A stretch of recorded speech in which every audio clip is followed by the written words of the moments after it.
checking in. My bad. I think y'all caught me checking my beard out. Sometimes it be having stuff in my beard.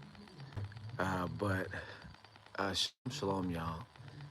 It is late at night out here, and I wanted to go ahead and do a quick video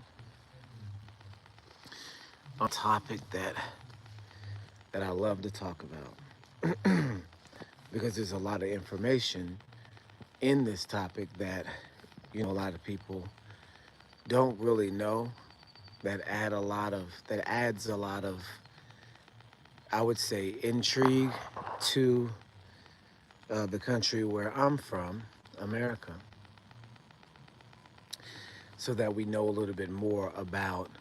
Um, excuse me, I'm sorry, you guys, it's disgusting. So we know a little bit more about the place that we come from. If you're from America, if you're in America right now, I'm sorry, you guys. Um, so we're in West Africa right now, and we're out of America. Um, Prayerfully for good, because we never know what'll happen in the future.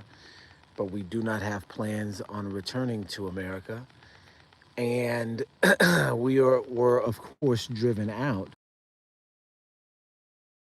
The writing on the wall during COVID time, and during COVID time, um, with the help of the Father, we got on our grind and started saving money, um, and put the situation together to where we could leave and um, also support ourselves, you know, abroad.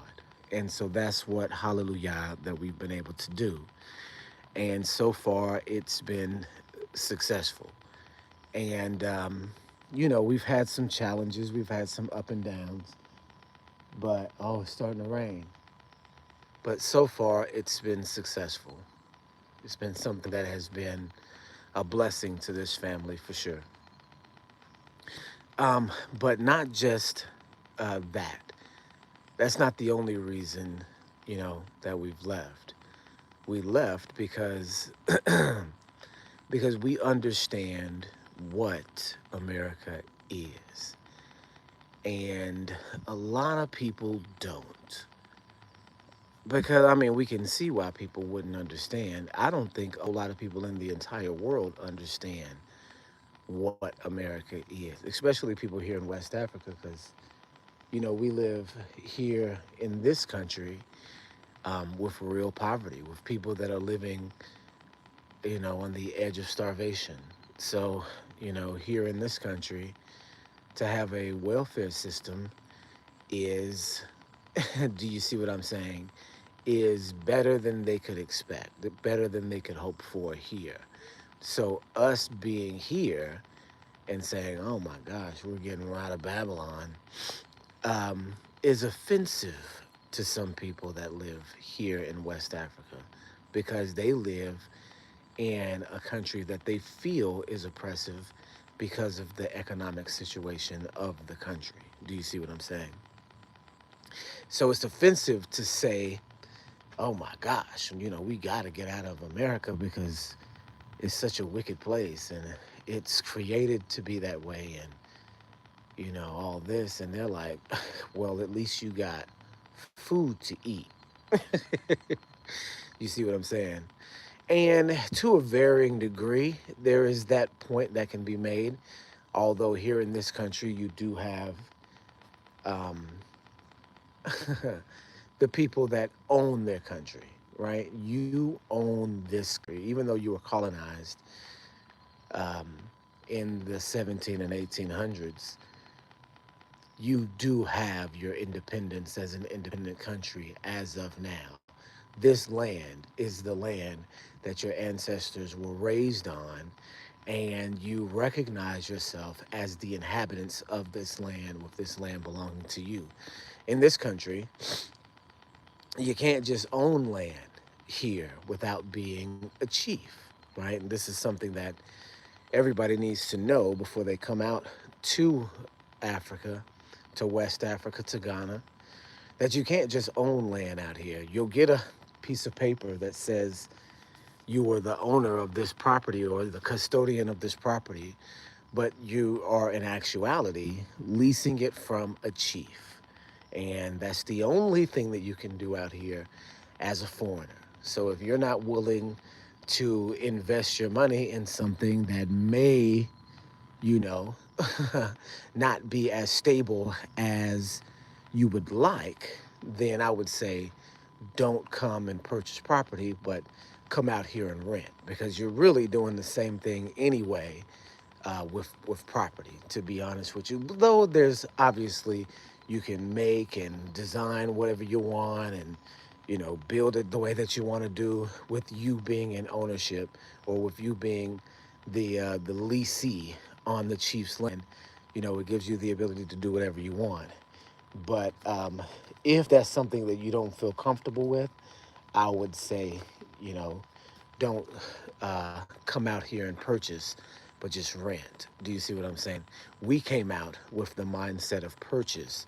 So we did go ahead and purchase, and I think we ended up on the good side of that because we're able to do whatever we want to do. And we got, really what we need for a bargain price.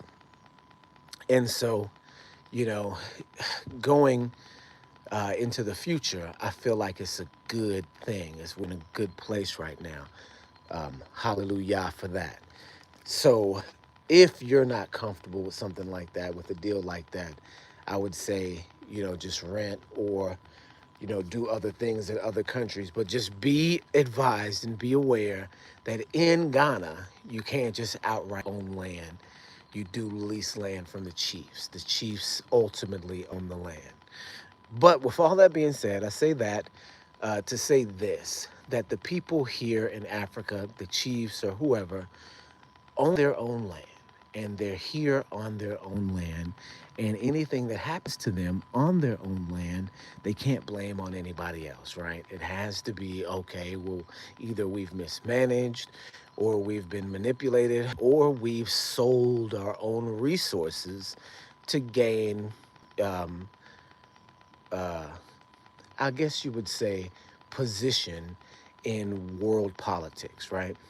So that's what we have here in this particular country. But you can't say that that this is not something that you put yourself into. Do you see what I'm saying? And therefore, now America seems like the better alternative. Now that this country has been kind of sold to the highest bidder, now America looks like a better place to be. When 200, maybe 300 years earlier, this country was uh, independent and wealthy and um, in its own um, realm of authority. Do you see what I'm saying? Had the ability to make their own, deals with England before England came and conquered, before Portugal came and conquered. Do you see what I'm saying? Had the ability to make negotiations and act on a world stage, but they gave that up and then regained it back and then gave it up again. Do you see what I mean? So now America looks like a better place. But people, by and large, to get to the point, people by and large don't know what America is, and therefore they're attracted to it. They're, drawn to it like a mob. So while it may seem, because there's welfare, it may seem like a better system. In reality, it's a much more dangerous one, that lures you in and then destroys you spiritually, right? And physically too. So let's go back and let's discuss what America is. I kind of went in on a tangent about Africa because we're out here in Africa now, and the differences are stark, but they may not be as apparent to the average African or maybe even the American going the other direction. So, what is America? Why do we say America is Babylon? What evidence is there of that? And what do we know about America? Isn't America strange now that we have the ability of hindsight? Isn't America a strange creation, right? It's a country that's kind of out far from all the other world history, right? We know that world history is centered around Jerusalem, really, with Egypt to the south and Assyria to the north, with Babylon to the east and Rome to the west. Um, of those nations populated by, and then in the middle of that on Ararat, the the biblical um, progenitors of this world, Shem, Ham, and Japheth or Japheth, populating the world from that region. We know. So the world then seems to revolve around that area, except for this strange place, kind of out in the middle of nowhere, that has a lot of land um, that seems to be wild. Do you see what I'm saying? A piece of land that's out, that's sparsely inhabited, and just out for grabs, right? It's weird because everybody else, all throughout history, is centralized in one place, right? We know that there's Chinese history. We know that there's, deep African history. We know that there's history in the Americas going back a decent amount of time, but not as far as the history of the ancient Near East, right? We can trace literally 5,000 years of written culture in the ancient Near East. We can trace that. We can only trace about 2 to 3,000 years in the Americas, right? So America is, by and large, not just a new nation, but a new land too, literally a new land, an uninhabited land, process start of the birth of America. And so we always have this concept of the pilgrims, going over on the Mayflower. And, you know, we've got this Thanksgiving concept in our mind that America was started, you know, organically. That that the pilgrims came over and met Indians, and the pilgrims were starved, and the Indians helped them, and this is Thanksgiving, right? We know that to be a lie. We know that the Thanksgiving that the that the pilgrims are talking about is the Thanksgiving for winning a war over a particular group of Indians in the Northeast. And that was the reason that they were celebrating. And they may have been celebrating with Indians, but they would have been the opposing Indians that fought with them to destroy, wipe out this Indian tribe in the Northeast. And this was the history of Thanksgiving. And so we know that. But what else was going on? Do you see what I'm saying?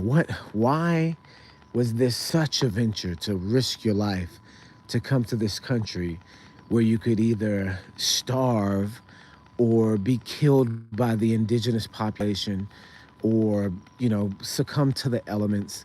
Why were so many people taking this risk? Why were people endeavoring on this task? What was going on? What was the purpose behind it? Was there a purpose behind it? Was it done skillfully? Do you see what I'm saying? And so we know the story about Christopher Columbus, right? To go back just a little further, we know the story about Christopher Columbus finding America. And some of us will also know that um, he thought of this concept to go and sail west to find a new world because of the Bible, right? The Bible says that the Israelites, the northern Israelites, will band together, and this is Second Esdras. that the northern Israelites will band together, and then they'll go on a journey. And on this journey, the journey will take them a year and a half to get to where they're going. And they will, there will be miracles and signs along the way. There will be waters that'll part where they'll walk through on dry shod. And they will come to a place where no man has ever been, called Azareth, right? And so people have speculated that Azareth is America, and I believe that it is. And so did Christopher Columbus, because he went sailing west and stumbled upon this land. And the rumor is that he had, of course, black Hebrew translators with him who encountered other black Hebrews and were able to speak to them. Do you see what I'm saying? And so we know that there's a lot of history in the Americas too. What we also know is that there's lots of legends of giants in America. And you see that Magog, actually, the Vikings had a tribe to cross the sea and land in America. Though we were always told that they just packed up and left and went back. And, with doing all this research about Magog, that's never been something that they've that they've consistently done, is pack up and leave and not leave behind a contingent of people, or try to continue to conquer in the place where they are. It's just more likely that they stayed, that there was a race of white men that were already in America, that were Magogites, that became Indian tribes, you guys. Do you see what I'm saying? When they say that there were different Indian tribes in America, you probably had white tribes, black tribes, and mixed tribes. Do you see what I'm saying? Already in America, before the first Englishmen or Portuguese men ever set foot on America.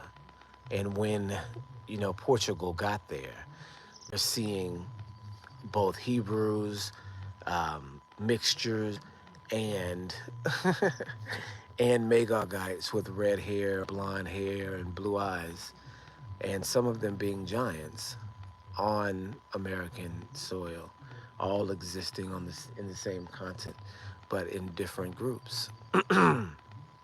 One group after the other group all the time. Do you see what I'm saying? Um, so you have a lot of history in America to begin with, right? But I continue to get kind of off subject here. And so I'll probably just spread this video out into a series of videos. But I want to get so far today, right? So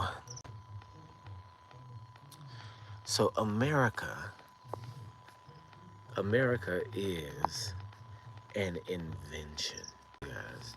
America is an experiment.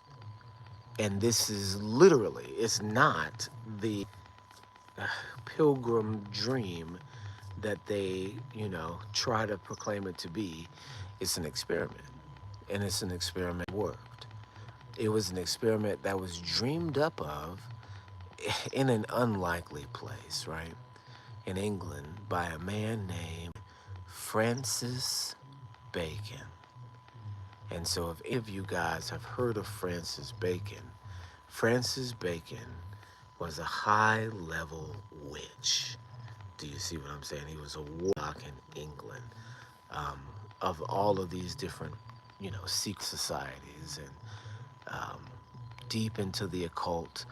He is actually also a writer, right? A guy who is believed to be Shakespeare. Do you see what I'm saying? So all of this information comes from a series of videos that I think that was done by the Adventist Church, or a faction of the Adventist Church. And they're well done. They're really good series. And some of you guys may have seen this series, in the past, people that are into this style of research and biblical study will have will have come across this video, since this guy in particular does a bunch of different video series, and you'll recognize his voice right away in these series. And I can't remember his name or the company that produced the video, but the name of the video series is Secret History of America, right? You guys watch this video and let me know if I get any of let me know if I get any of the facts wrong about this.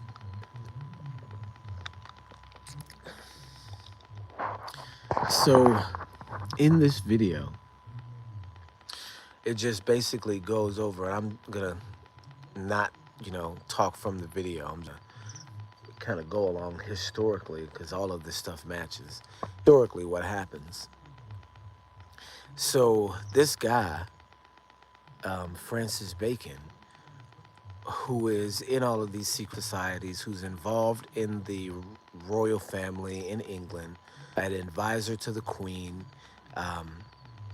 who is believed to be Shakespeare, because the person who Shakespeare was apparently barely literate, barely able to read and write, didn't have any literary background at all.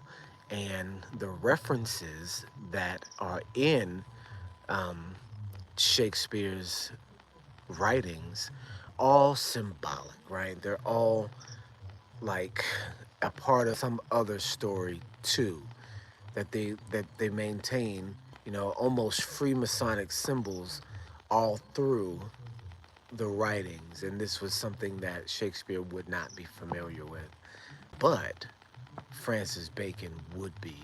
And if you guys get into conspiracy theories at all, if you go deeper into the stories that you have to see the truth about them, you will have heard about the theory that William Shakespeare didn't write any of his plays, any of his writings.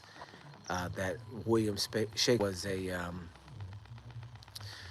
was a front writer for a series of writers, or a writing group that was run by Francis Bacon. And Francis Bacon was this, again, this, savvy counselor to the royal family, but deep into occult. So that means he was a Satanist, and considered himself a magician.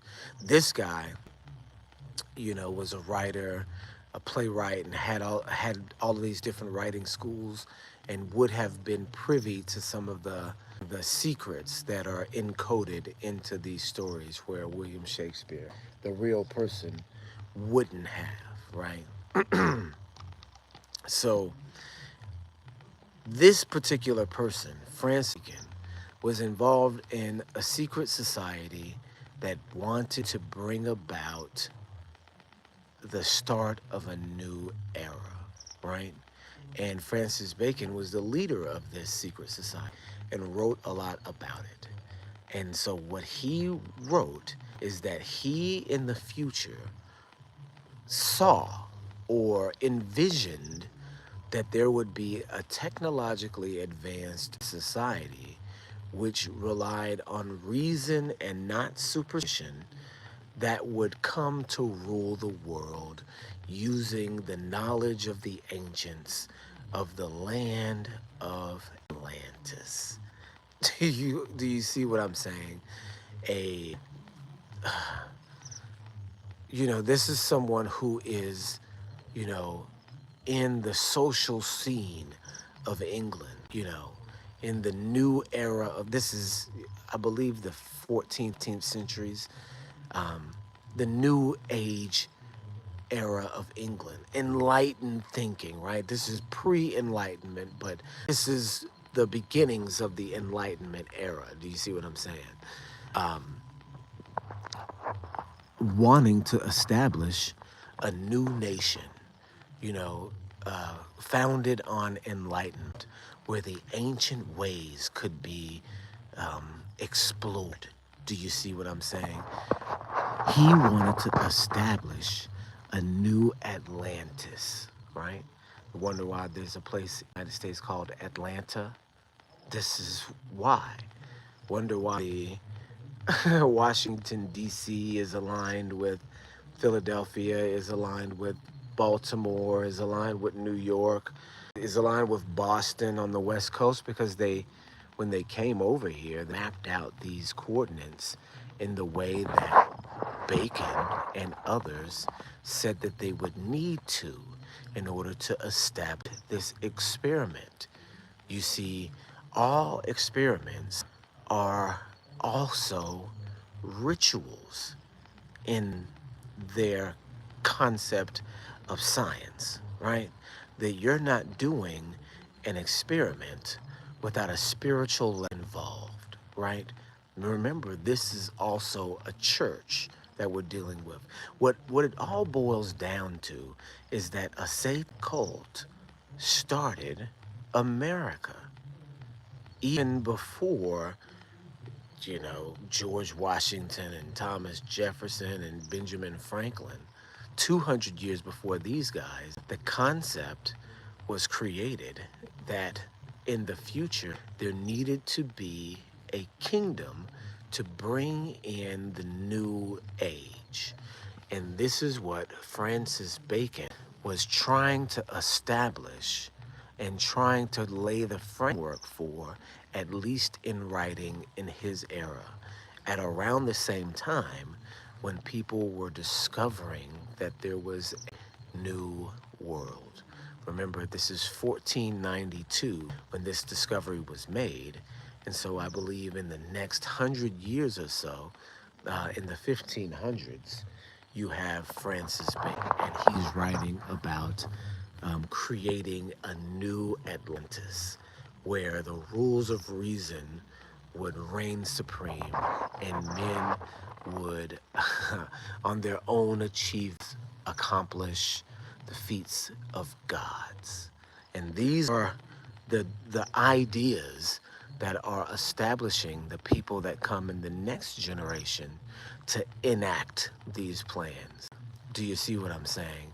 So you have at the very beginning of America people that are basically Baconites who form together in a group, the Freemasons, to continue to push this information and knowledge out of the satanic aspect, of religion, and developed a nation around that concept.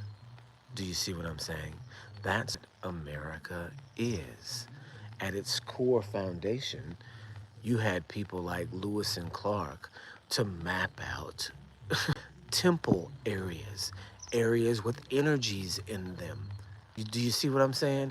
Areas that already have spiritual activity associated with it, so that they could lay the foundations for their temples, so that they lay the foundations for the cities that would become successful in the future.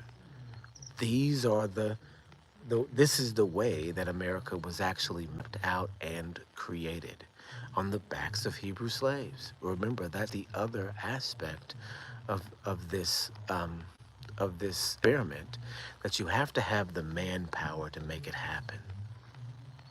And it just so happens that you know that you have at your disposal the greatest group of slaves to ever live. And they're living at that time in West Africa,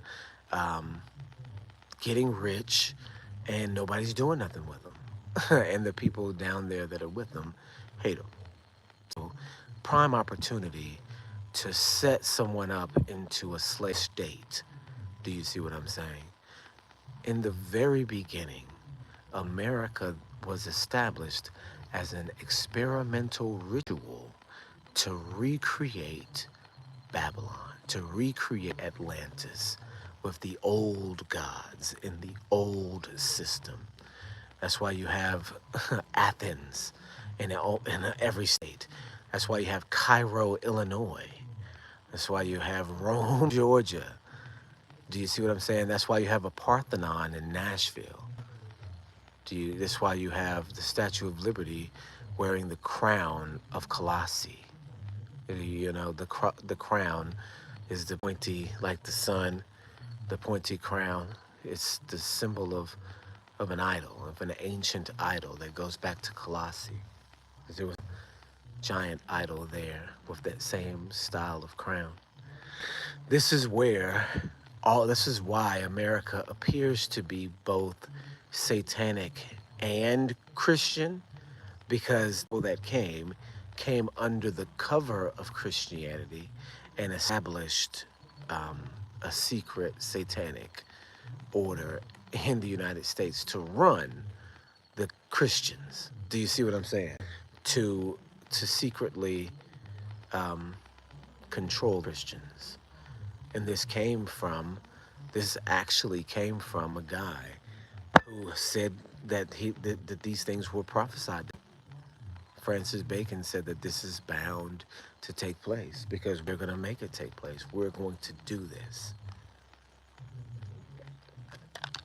And they did. They found it, they established it, they brought everything through, they brought the manpower to do it, and they made it happen. Do you see what I'm saying? So America was started as a ritual event in its very beginning. And so this is what I mean. These are things that you should know before you think to yourself, oh, I'm just gonna wait out the storm. You're a Hebrew, you understand Hebraic concepts, you understand biblical concepts. If you know then that America wasn't created as a, haven of freedom, then you won't go supporting it, right? Do you know what I'm saying? If you understand that it was made in a sacred cult, that it was that the birth of America happened in a ritual, then you wouldn't support it in the same way. Do you see what I'm saying? And so we'll move on to the next set of men who continued this ritual into its next stage and really laid foundations for the ritual to flourish and then even start attacking other people, other nations. So we'll go into the Revolutionary War and all that aspect, Benjamin Franklin and who he actually was, and all of these things in the next video. Okay, you guys, I didn't get anybody to come on here this time, but this is an interesting topic to me. We'll keep going and, really kind of develop what America actually is and look at it in the 21st century to see if the plans that these men in the ancient past had set up for what would be in the future, if those plans actually came into fruition. All right, you guys, peace, lessons, and I hope everybody's doing well out there. Shalom, shalom, guys.